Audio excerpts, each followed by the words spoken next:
Have you ever recorded a podcast episode and in listening to the playback, you notice there's a lot of dead air? Well, today this video is going to teach you how to solve for that problem using a free tool called Anchor. And this is the tool that I use to publish majority of my podcast episodes. One, it's free, and two, it distributes your episodes to a lot of different platforms for you automatically once you actually publish it. So again, this is Nakia 17. My goal is to be able to show you that in today's video, how to edit out the dead air or dead space in your podcast episode.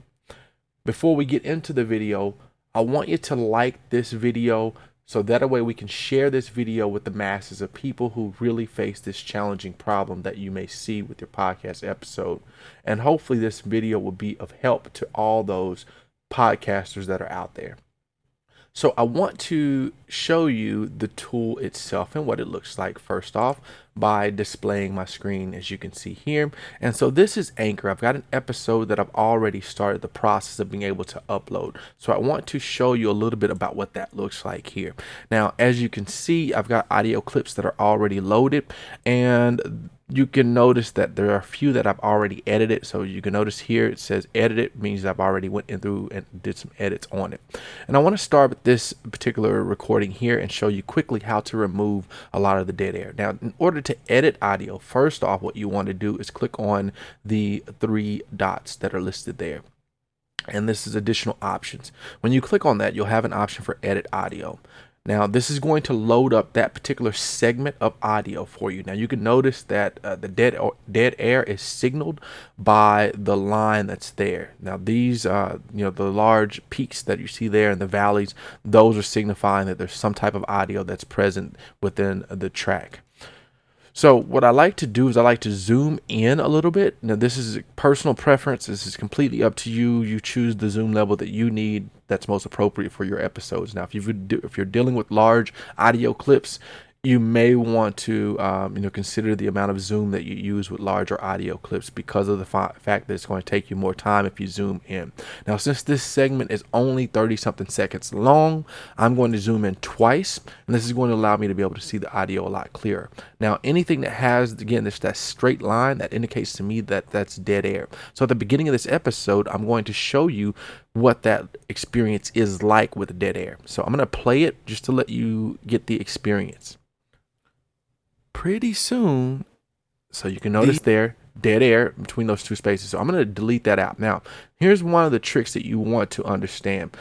What you want to do is you want to highlight or actually put your cursor and click specifically on the space where you want to edit out. Now, I'm going to click split here.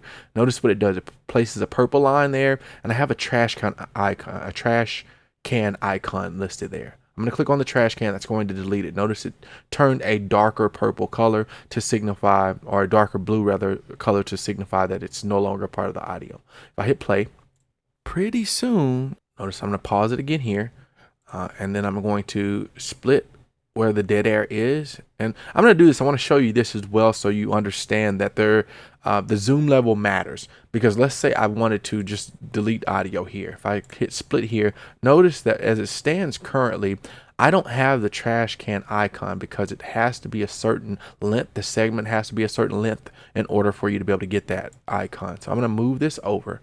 You can do this as well. This is another trick that I've learned. You can drag this over.